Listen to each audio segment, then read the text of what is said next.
La descubrí escapando de mi apartamento en plena madrugada, con una mirada desafiante me lanzó que no la controlaba y que regresaría cuando le diera la gana. Yo guardé silencio y solo asentí, pero días después, cuando decidió volver, dentro la esperaba alguien, y no era precisamente yo, sino la consecuencia de su traición. Me despertó un sonido que no encajaba, el clic del cerrojo en mitad de la madrugada. Eran las 2:17 de un martes, demasiado silencioso, demasiado calculado, como si alguien intentara pasar desapercibido. Me levanté y, al asomarme al pasillo, vi su silueta. Jessica Álvarez salía de la habitación vestida por completo, con un bolso colgado del hombro y la mirada fija en la puerta de salida. Cuando la intercepté, no se veía culpable, parecía fastidiada, como si yo fuera una molestia por haberme despertado. En la penumbra, me lanzó una mirada helada y desafiante. «No eres dueño de mí, Anthony Russo», escupió con desprecio. «Volveré cuando me dé la gana». No levanté la voz, no le pregunté nada. Solo la observé cerrar la puerta tras de sí y asentí en silencio frente al vacío que dejó. Ella creyó estar haciendo una declaración de libertad, como si mi casa fuera un hotel y yo, el portero que debía abrirle cuando quisiera. No sabía que con esas palabras había firmado su salida definitiva. Y cuando regresara convencida de que podía entrar otra vez, no iba a encontrarme a mí, sino a la única persona que siempre había temido, alguien dispuesto a recordarle que los actos tienen consecuencias. Mi trabajo es la consultoría de seguridad. Paso mis días analizando riesgos, detectando vulnerabilidades y diseñando sistemas para proteger lo que tiene valor. He hecho una carrera de anticiparme antes de que una amenaza se descontrole. Irónicamente, el mayor fallo de seguridad de mi vida había estado durmiendo en mi cama durante los últimos 6 meses. Tengo 39 años, soy dueño de mi apartamento en un edificio de alto nivel, con seguridad de última generación. Mi vida había sido ordenada, disciplinada y tranquila, hasta que apareció Jessica. La conocí un año atrás. Ella, con 32, era un torbellino de energía caótica. Trabajaba como diseñadora gráfica independiente, tomando los encargos mínimos para costearse caprichos y aventuras. Se definía como un espíritu libre, y yo lo confundí con encanto. Pensé que aportaba frescura a mi rutina estructurada. Ahora lo veo claro, lo que yo interpreté como personalidad, no era más que una ausencia de carácter. Hace medio año se mudó conmigo, idea suya. Me habló de dar un paso serio hacia una vida juntos. Acepté, con una condición: debía colaborar con una cuota fija para gastos de comida y servicios. No pedía mucho, solo que no fuera una carga. Ella accedió, pero el dinero siempre llegaba tarde y acompañado de excusas. Lo dejé pasar. Ese fue mi primer error, tratar una vulnerabilidad como si fuera un riesgo aceptable. Hace 2 meses comenzaron las salidas nocturnas. Volvía oliendo a humo y cerveza barata, cuando yo ya estaba dormido. Si preguntaba dónde había estado, se ponía a la defensiva: estuve con amigos, Anthony, no eres mi guardián. Me llamaba controlador, asfixiante, cuando en realidad solo quería una respuesta simple. Las banderas rojas estaban frente a mí, pero decidí ignorarlas. Mis sentimientos nublaban mi criterio. Hasta que llegó aquel martes. El ruido del cerrojo me despertó, reconocí la manipulación de alguien que intenta no ser oído. Caminé hacia el pasillo y la encontré congelada en la puerta, con el bolso listo y los ojos brillando de rabia disfrazada de valentía. ¿Te vas a algún lado?, pregunté con tono seco. El miedo en su rostro se transformó en enojo al instante. Era la clásica estrategia de desvío. No tengo por qué informarte de mis movimientos, replicó con hostilidad. A las 2 de la mañana, en el apartamento que compartíamos. Sí, tenía que hacerlo. Pero en vez de responder, avanzó un paso, mirándome con desprecio. No eres dueño de mí, Anthony Russo. Volveré cuando me dé la gana. La puerta se cerró y me quedé en silencio, con el dolor hundiéndose frío en el pecho. Entonces mis instintos profesionales tomaron control. Había ocurrido una brecha. Mi hogar, mi paz y mi vida estaban comprometidos. Y como cualquier amenaza, debía ser neutralizada. No la llamé. No le mandé un mensaje. La dejé caminar directo hacia el desenlace que yo mismo iba a preparar. Mi primera acción fue asegurar el perímetro. Me conecté al panel administrativo del sistema de seguridad en mi ordenador. Desactivé su llave electrónica y su código de acceso. Cambié la clave maestra. A las 2:25 de la madrugada, Jessica estaba bloqueada fuera del edificio y del apartamento. Mi segundo movimiento fue cortar sus accesos internos. Ingresé en nuestras cuentas compartidas, la factura telefónica a mi nombre, los servicios de streaming, el Amazon Prime. Modifiqué todas las contraseñas y la eliminé como usuaria autorizada.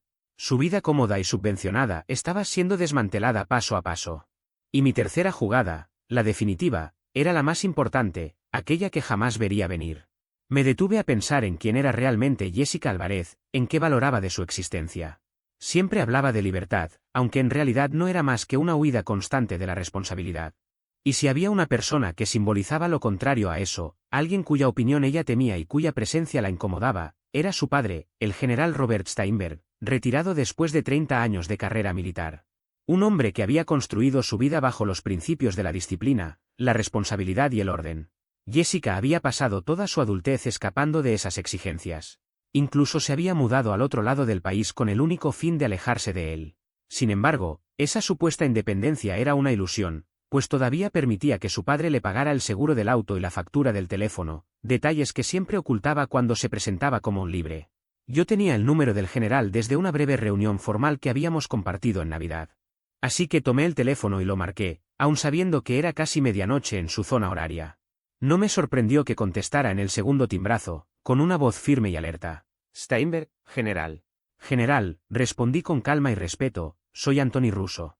Lamento la hora, pero estoy enfrentando una situación con Jessica que considero debe conocer.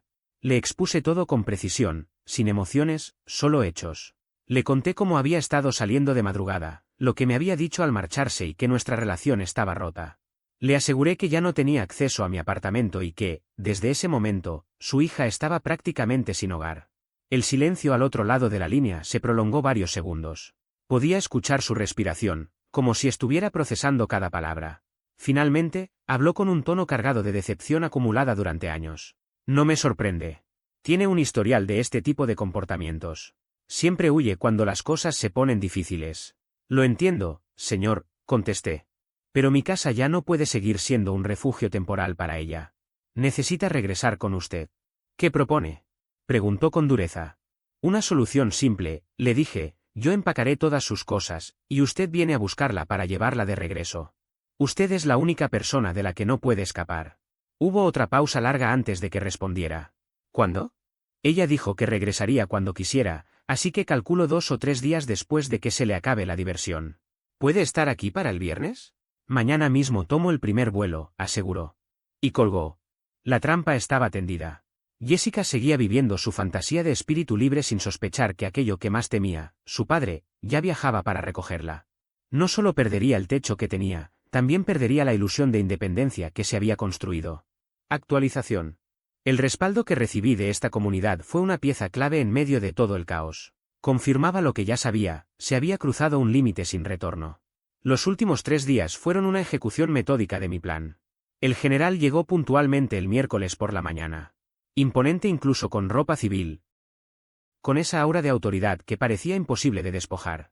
Nos dimos la mano en la entrada de mi apartamento y, en ese instante de silencio, entendimos que ambos estábamos lidiando con el mismo problema desde perspectivas distintas. Aprecio que haya manejado esto con serenidad, Anthony, me dijo, inspeccionando el lugar con sus ojos analíticos. Solo estoy neutralizando una amenaza a mi seguridad, general, contesté. Durante 2 días completos, empacamos la vida de Jessica en cajas. Fue un proceso extraño, casi clínico. El general era implacablemente eficiente. Clasificaba su ropa, sus materiales de arte, sus proyectos a medio terminar con una determinación fría. Encontró cosas que yo ni siquiera conocía, facturas de tarjetas de crédito al límite escondidas en una caja de zapatos, un diario repleto de quejas sobre lo asfixiante que era su vida y lo mucho que merecía. No comentó nada, simplemente guardó todo. En esas horas hablamos bastante. Me contó sobre la infancia de Jessica, sobre su eterna rebeldía contra cualquier forma de estructura. Me narró la cadena de empleos fracasados, los préstamos impagos, el caos que dejaba tras de sí. Confesó que había esperado que yo fuera quien, al fin, lograra anclarla.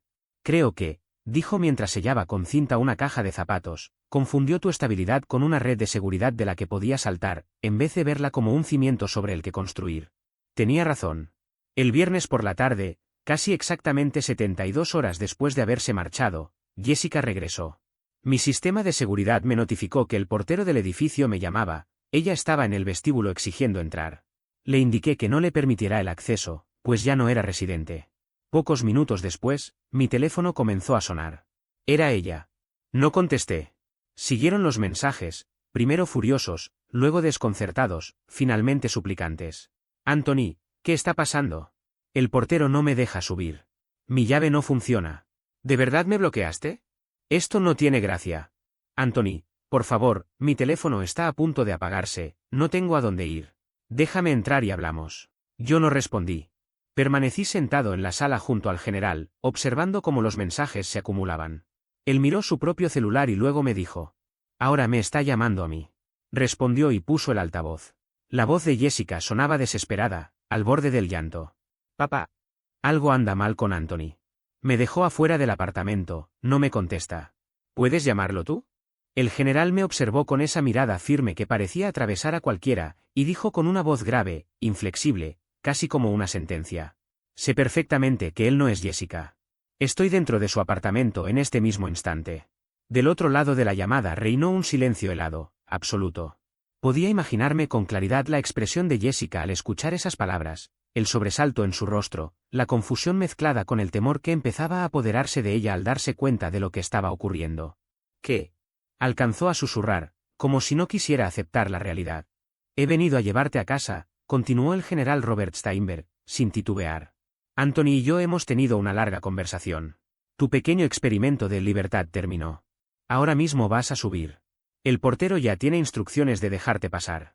No hubo espacio para réplica. Colgó la llamada con la misma frialdad con la que había pronunciado esas palabras. Apenas 5 minutos más tarde, el timbre resonó en el apartamento. Cuando abrí la puerta, la vi de pie, frente a mí, el maquillaje corrido, el cabello enredado, la piel pálida, con un aire de derrota que contrastaba brutalmente con la arrogancia con la que había salido de mi casa 3 noches atrás. Su mirada se movía nerviosa entre mi rostro y la figura imponente de su padre, que permanecía inmóvil en la entrada con los brazos cruzados y el gesto pétreo. En ese momento, todo rastro de desafío desapareció de Jessica.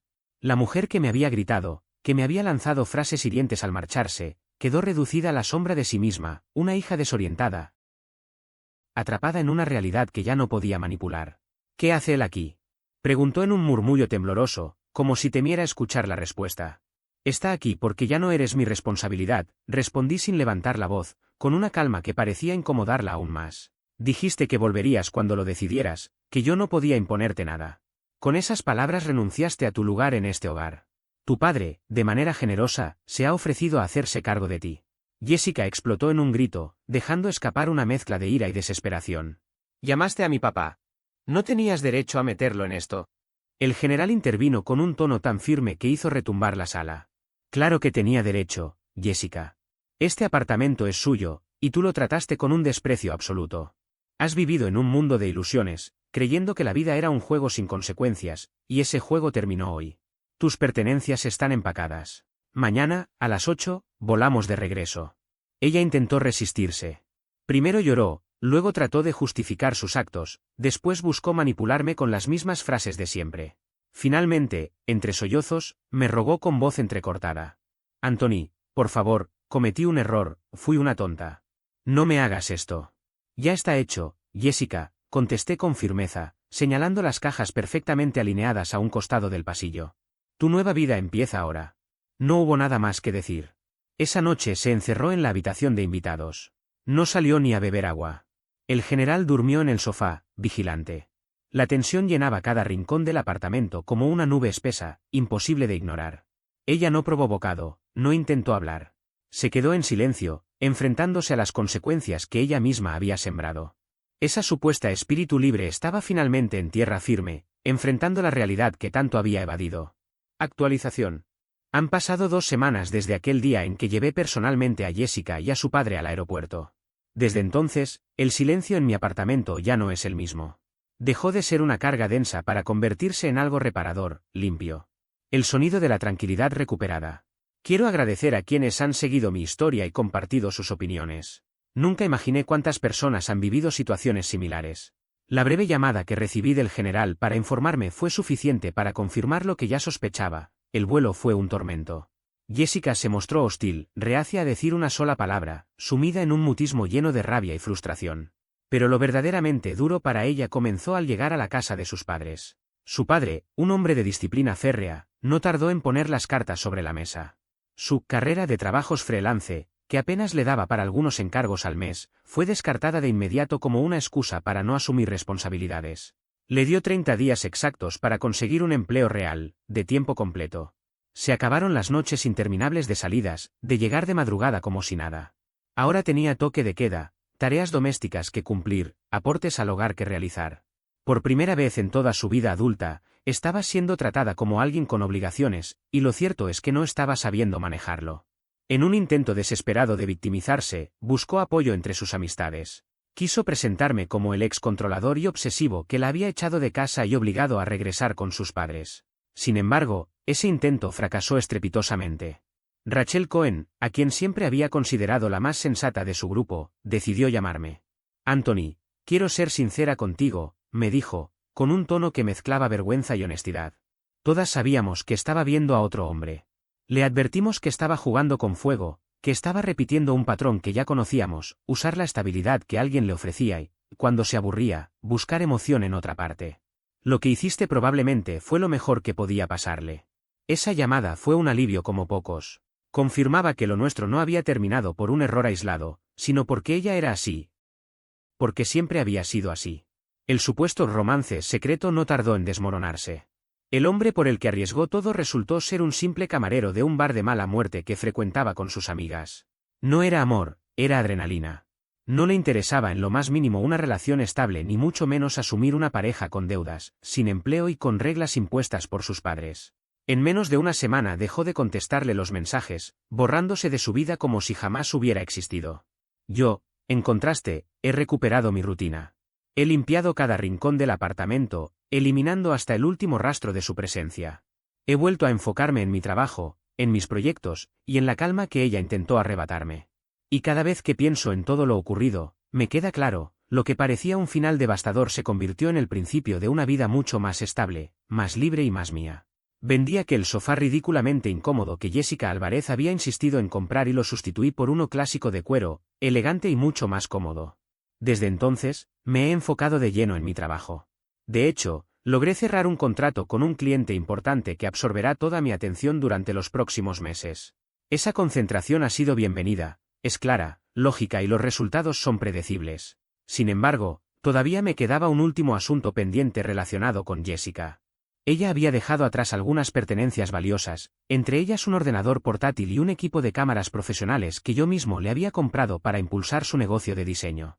Fue su padre, el general Robert Steinberg, quien me llamó para preguntarme qué quería hacer con esos objetos. Le respondí que los vendiera. Le pedí que usara el dinero para devolver el depósito de seguridad de su último apartamento, sabiendo perfectamente que ella nunca lo había pagado. Hubo un silencio en la línea y, sorprendido, el general me preguntó cómo sabía yo ese detalle. Le contesté que era mi trabajo saber cosas, y que le dijera a su hija que el resto del dinero sería, en todo caso, un paquete de liquidación. El mensaje era claro, no solo estaba cerrando nuestra relación personal, también estaba clausurando cualquier resquicio que la mantuviera dependiendo de mí. Esa fue la última factura saldada. 3 meses después. Con el cambio de estación también cambió por completo mi vida, y para mejor. El capítulo de Jessica Álvarez se cerró definitivamente, y el desenlace terminó siendo mucho más perfecto de lo que yo mismo hubiera podido escribir. Los reportes que me llegan de manera indirecta, a través de conocidos, describen un panorama bastante sombrío para ella. Vivir bajo el techo de su padre se ha convertido en un despertar brutal. Consiguió un trabajo, como se le exigió, ahora es diseñadora junior en una pequeña agencia publicitaria local, con un salario de nivel inicial. Atrás quedaron los días en que trabajaba apenas unas horas a la semana y dedicaba el resto del tiempo a vivir experiencias. Ahora cumple un horario de 9 a 5, tiene que trasladarse y responder ante un jefe. Para ella, esa es su versión particular del infierno. La relación con su padre se deteriora cada día más. Ella lo odia por su control, y él está profundamente decepcionado por la falta de carácter de su hija. Por primera vez, Jessica se ve obligada a vivir dentro de sus verdaderos límites, y está descubriendo que esos límites son mucho más modestos de lo que siempre imaginó. Hace aproximadamente un mes intentó contactarme. Un correo electrónico larguísimo, lleno de divagaciones, terminó en mi carpeta de spam. Era un intento clásico de manipulación, frases como «eras mi roca y no supe valorarte». Buscaba excusas para su comportamiento, culpando a su miedo al compromiso, a su crianza, a todo, excepto a sí misma. Terminaba diciendo que había cambiado, que estaba madurando y pedía que al menos habláramos. No respondí. Eliminé el mensaje sin pensarlo 2 veces. La realidad es sencilla, las personas no cambian porque se vean obligadas por las circunstancias. Cambian únicamente cuando asumen la responsabilidad de sus propias decisiones. Y Jessica no lo hacía. Solo estaba buscando una cuerda de escape para huir de las consecuencias. Lo más satisfactorio de todo este proceso no fue una confrontación directa, sino el método silencioso y meticuloso de recuperar mi vida. Mi venganza no fue una explosión ruidosa, sino una estrategia calculada: identificar la vulnerabilidad, medir el riesgo y ejecutar el plan que neutralizara la amenaza. Ella pensaba que su poder radicaba en su rebeldía, en esa supuesta libertad de entrar y salir cuando quisiera. Jamás entendió que el verdadero poder se encuentra en la estabilidad, en la autosuficiencia y en la seguridad tranquila de un hombre que controla su propia vida. Hoy mi mundo es distinto. Estoy saliendo con una arquitecta, una mujer brillante y meticulosa que entiende de estructuras sólidas y de proyectos que requieren paciencia y visión a largo plazo. Con ella las cosas fluyen de manera natural. Cuando se queda en mi casa, compartimos las mañanas entre café recién hecho y planes concretos para el futuro. No hay secretos ni huidas a medianoche, solo una complicidad sencilla y real. En cuanto a Jessica, sus últimas maniobras han sido intentar culparme por todo lo que ahora enfrenta. Ha repetido a quienes la escuchan que yo arruiné su vida. La verdad es otra: simplemente dejé de permitir que ella interfiriera en la mía. Su propia caída fue consecuencia de su manera de vivir, no de mis decisiones. Ya no siento rencor ni necesidad de explicar nada. El pasado quedó cerrado, y lo que antes fue una batalla se convirtió en una lección.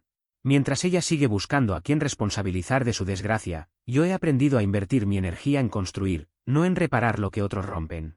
No hubo un final dramático ni una escena grandilocuente, solo hubo un hombre que decidió recuperar su paz, y una mujer que nunca supo qué hacer cuando las puertas dejaron de abrirse solas.